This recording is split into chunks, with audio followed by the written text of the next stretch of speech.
بسم اللہ الرحمن الرحیم۔ السلام علیکم ناظرین، میں ہوں عام شہری عارف حمید بٹی، آپ کے ساتھ کچھ اہم خبروں کا تذکرہ کریں گے۔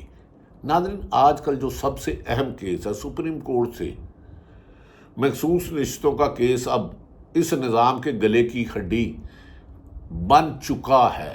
یہ کیس ہے جو نہ اگلا جا رہا ہے اور نہ ہی نگلا جا رہا ہے۔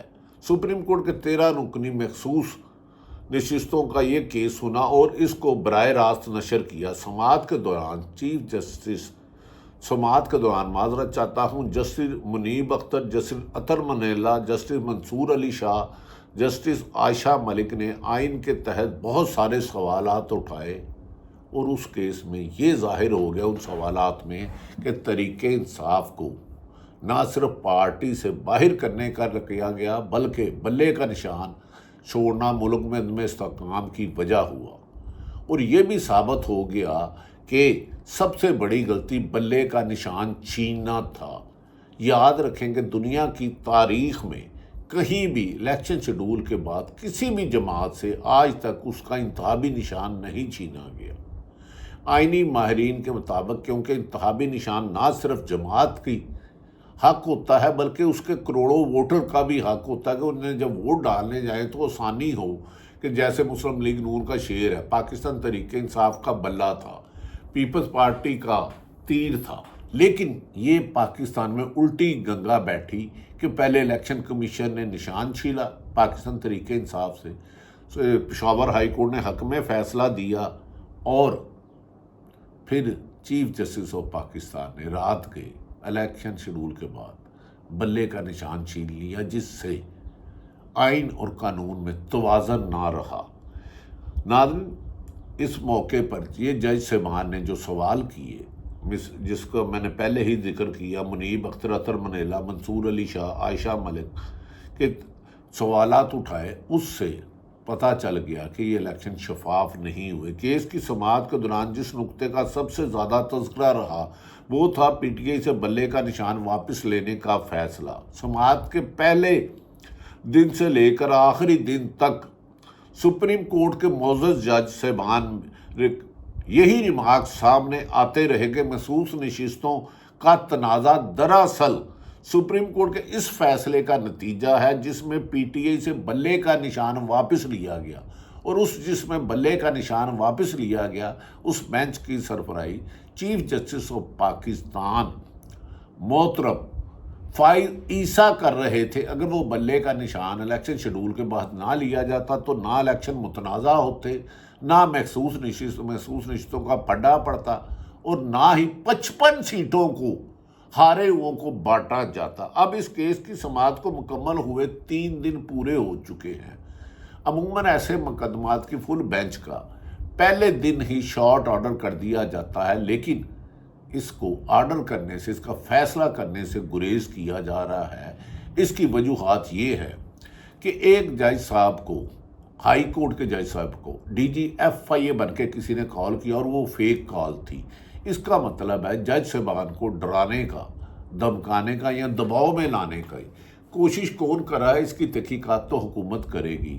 اسلام آباد ہائی کورٹ کے 6 جج صاحبان نے بتا دیا تھا کہ ان پر دباؤ ہے، اور اس سلسلے میں انسداد دہشت گردی سرگودا کے جج نے بتا دیا تھا کہ کس نے انہیں پریشرائز کیا، کس نے فائرنگ کی، کس نے ان کے گھر کی بجلی کاٹی۔ ناظرین، اب 3 دن ہو گئے اس کی سماعت مکمل ہوئے۔ چیف جسٹس نے فیصلے پر مشاورت کے لیے 13 ججز کا غیر رسمی مشاورتی اجلاس بھی کل بلایا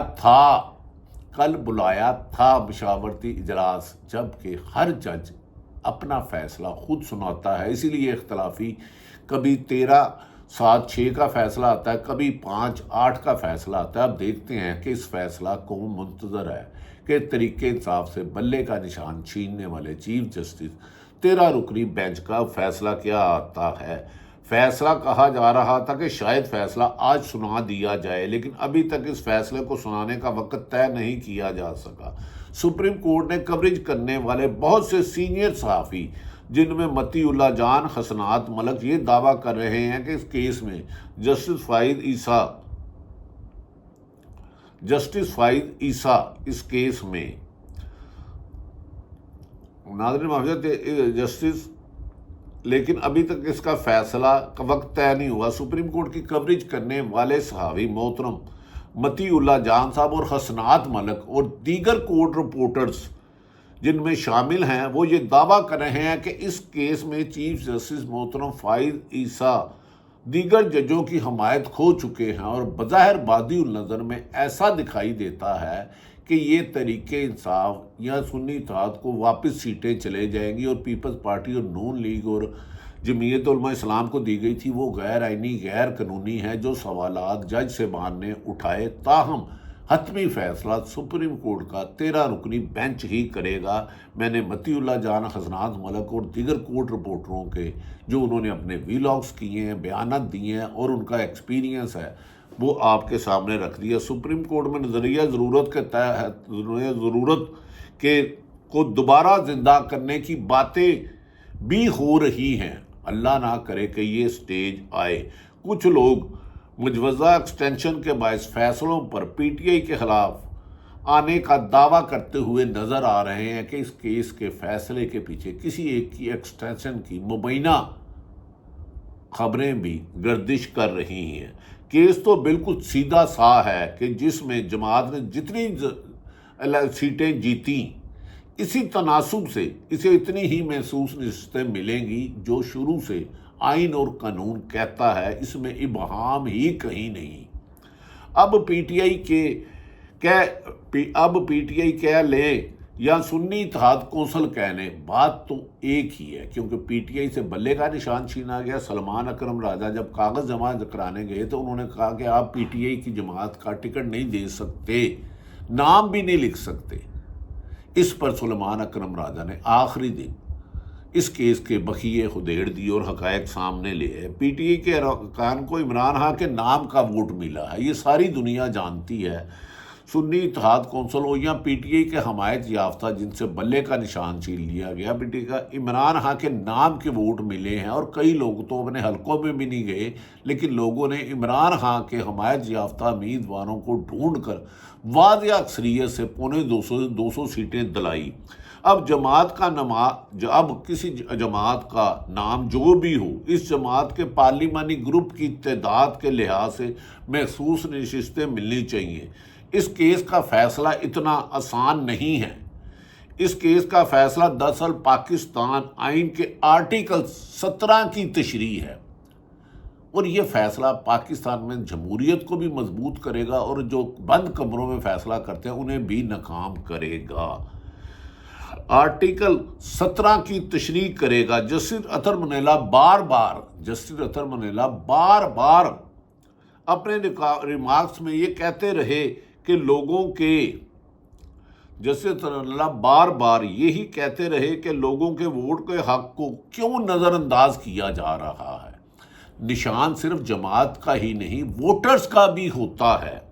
انہوں نے بار بار کہا کہ عام لوگوں کے ووٹوں کو حق کو کیوں نظر انداز کیا جا رہا ہے۔ سپریم کورٹ یہ کیوں نہیں دیکھ رہی کہ الیکشن شفاف ہوئے ہیں یا نہیں؟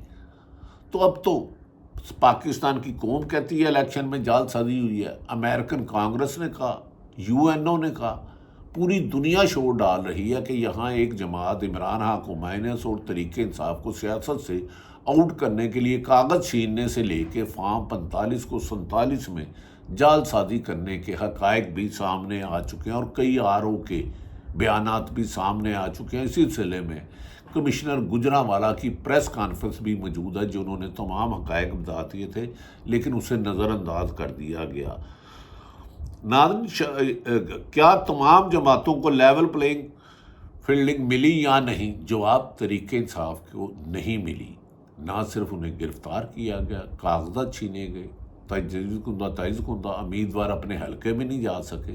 ایسے زیادہ الیکشن جمہوریت نہیں، ملک میں آمریت اور قانون کے اندھے استعمال سے بدنامی کا باعث بنتے ہیں۔ جسٹس اطہر منیلا اور ان کے ساتھی ججز اپنے فیصلے میں الیکشن کی شفافیت پر ضرور شامل کریں گے کہ الیکشن شفاف ہوئے تھے تو نہیں۔ الیکشن کمیشن تو اس حد تک پارٹی بن چکا ہے کہ اسلام آباد کے الیکشن